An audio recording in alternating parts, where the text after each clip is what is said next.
22 नवंबर 1963 दोपहर के करीब 12:30 बजे अमेरिका के 35th president John F Kennedy का काफिला टेक्सास स्टेट के डैलस शहर से गुजर रहा था।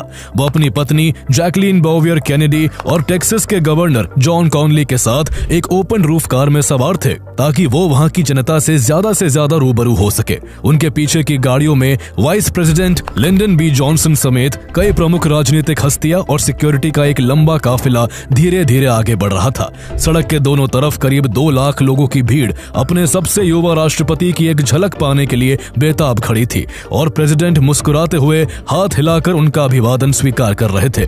डैलस वही शहर था जिसके लिए कहा जाता था कि वहां के लोग कैनेडी की पॉलिसी से नाराज थे। ऐसे में कैनेडी को भी अंदाजा नहीं था कि इतनी बड़ी भीड़ उनके स्वागत के लिए आएगी। कैनेडी काफी खुश लग रहे थे, लेकिन उन्हें कहां पता था कि अब से कुछ ही पलों बाद कुछ ऐसा होने वाला है जिसकी जद में आकर वो अपनी जिंदगी खो देने वाले थे। जैसे ही उनकी गाड़ी Texas school book depository building के पास पहुंची, आसपास का इलाका एक के बाद एक 3 गोलियों की आवाज से गूंज उठा। पहली गोली से किसी को नुकसान नहीं पहुंचा, लेकिन दूसरी गोली पीछे से प्रेसिडेंट जॉन एफ कैनेडी की गर्दन को चीरती हुई निकल गई और उसी कार में बैठे गवर्नर जॉन कॉनली को जा लगी।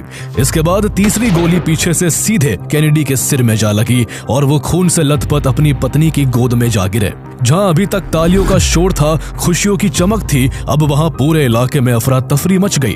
कैनेडी को तुरंत नजदीकी हॉस्पिटल ले जाया गया, लेकिन आधे घंटे बाद अमेरिका के सबसे यंगेस्ट प्रेसिडेंट को डेड डिक्लेयर कर दिया गया। इस घटना में अमेरिका ने एक ऐसा विजनरी प्रेसिडेंट खो दिया जिसने सभी लोगों को एक समान अधिकार दिए, जिसने साइंटिफिक रिसर्च में अमेरिका को आगे बढ़ाया और जिसने कभी इंसान को मून तक पहुंचाने का सपना देखा था। तो आइए जानते हैं कि आखिर American president John F Kennedy की हत्या किसने की।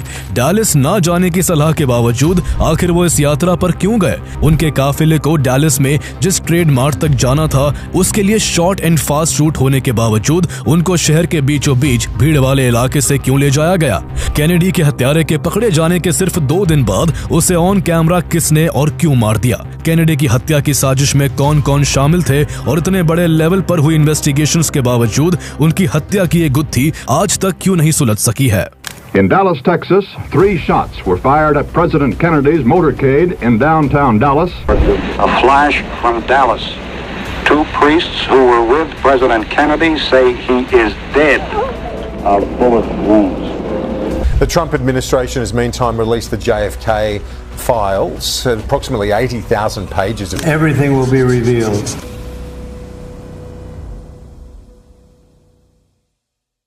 जॉन फिट्जजेराल्ड कैनेडी का जन्म 29 मई 1917 को अमेरिका के